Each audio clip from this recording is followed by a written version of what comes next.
you haven't seen the other videos, is just a couple months in, so we're doing some quick tutorial videos for raw beginners to help you get out there and know the basics on the trails. On this episode, we're gonna focus on knowing the basic nuances of your bike and the basic functions of your bike on your first ride. Jimmy, let me stop you right there. Let's talk what we're really gonna be about. Let's watch Brian crash and burn. Let's not focus on that. Let's just make sure he knows how to use his basic bike skills, things like your brakes, knowing where your derailleur is. So we're gonna jump into it, show Brian some of the basics, and then we'll get out there and start doing some real tutorials. I need to be out here with these bugs. I need my latte. That butt back.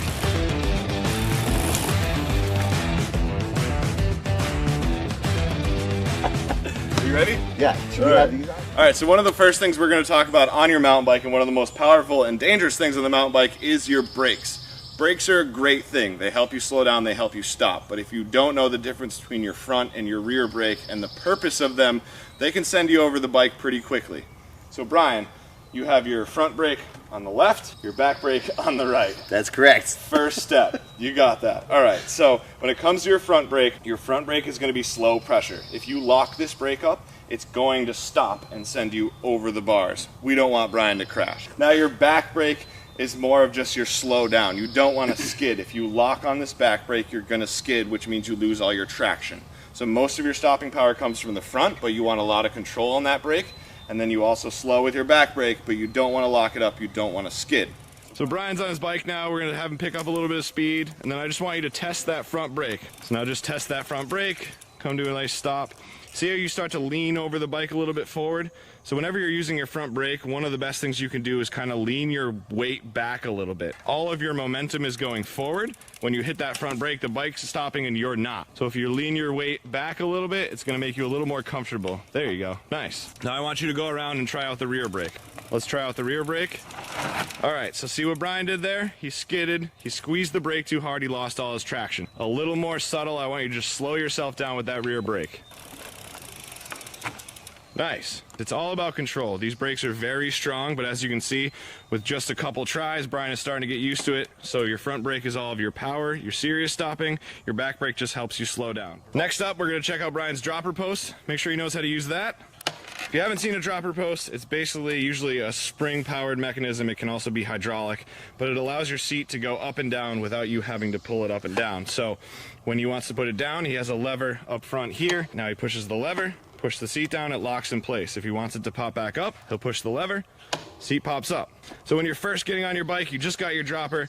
When you try to get on your bike, you want to make sure you drop your dropper first. It's going to make getting on your bike a lot easier. Boom, now Brian can step over his bike a lot easier. And then the goal is once you're riding, he pops the seat up, and that's his pedaling position. So now if Brian was going to go into something a little chunkier, a little downhill maybe, he can actually push that button, drop his seat down, and then he'll be in a much more comfortable riding position. It allows you to get lower on the bike, which means he's going to be a lot more comfortable. His balance is going to be very centered. Which it takes some getting used to. The first few times you do it, I actually rode behind Jimmy and some other guys and watched when they were dropping and lifting their post. Found myself constantly dropping my post, then lifting it as soon as I hit an uphill. But you don't have to do that. You can leave it down while you're going up your hill until you really need that strength to keep going. So the next thing we're going to talk about with Brian is Brian's riding position. Whenever you're riding, your momentum is always going forward. You have to make sure that your body weight is centered over the bike. The lower you can stay on the bike, the more you can make your body one with the bike, the more comfortable you're going to be. So there's two general positions. There's going to be your pedaling position and your attack position. So as you can see right now, Brian is in your basic pedaling position. His seat is up. His body weight is centered over the seat where his butt is. This is pretty much your basic spot. So whenever you're pedaling uphill, whenever you're just roaming around the trails, this is your basic position. This is a position you want to get comfortable in. As you can see, he's doing some small turns. He can stop pedaling, has general balance, all things you can work on at home. Now the next position we're going to talk about is the attack position. Now, whenever you're going through any chunk over any roots, Brian's going to shift his weight back. He's going to get his elbows out and bend those knees a bit. This is what you call your attack position. Again, attack position, his elbows are out, his knees are bent, he's slightly back over the bike. This is your safety spot. So if you're not pedaling, if you're going downhill, this is where you want to be. Get comfortable there. So the next thing we're going to talk about with Brian is knowing what your derailleur is and where it is. If you break your derailleur in the woods, if you hit it on a rock, your bike will no longer be able to be pedaled. It's the one thing you always want to protect on your bike. If we look at Brian's bike here, on the right-hand side is what you call the drive side. So on the drive side, this is what drives the bike. So you have your chain, your front chain ring, your cassette. This right here is your derailleur. This derailleur, while it may look tough, is actually pretty nimble. I can actually wobble it with my hand, but this makes sure that your chain is guided through your cassette, keeps your gears from skipping, and allows you to adjust your gears up and down to adjust your pedaling harder and easier. That being said, as you can see, this hangs pretty low. When you're riding through things like rocks or roots, you want to make sure that you don't hit this. If you hit this, it can bend pretty easily, and if it's out of whack, it's going to screw up your whole ride. So know where your derailleur is, always be conscious of that, and make sure you're not hitting that, because it's going to ruin your ride real quick. Yeah, no ruin. So the next thing we're going to talk about with Brian is shifting. So he has a 1x11 on his bike, which means he has 11 gears to go through. One ring in the front, so 1x11 rings in the back, 1x11. The bigger the ring, the easier it is for Brian to pedal. The smaller the ring, the harder it is for Brian to pedal. But Brian has this little shifter up here, so he can shift up and down with these levers. This is going to be easier, and then the bottom one is usually harder. Now, the one thing to note about shifting, you always want to shift when you're not under power. So we have a small hill right here that Brian's going to pedal up. So what Brian's going to do is loop around, make sure he's in the right gear for this hill, a nice light gear, and then he's going to make it, it's going to be a lot easier to pedal up that hill. So he's already shifted to his second biggest ring, gets nice and comfortable, easy spin, and he's allowed to tack that hill.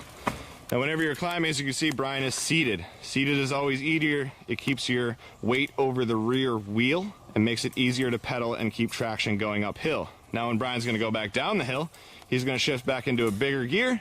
He's going to get into that attack mode, elbows out. It's going to keep it nice and smooth down this hill. So what you don't want to do is approach the hill in too big of a gear and then try to shift down while you're going up. As you can see, the bike's making a lot of noises, it's not happy. So always shift before a hill and try not to shift under power or you could ruin your drivetrain. See, now Brian tried to pedal up the hill. He tried to shift while going up. His chain popped off the ring and now he has to fix it. Bad, Boo. Brian.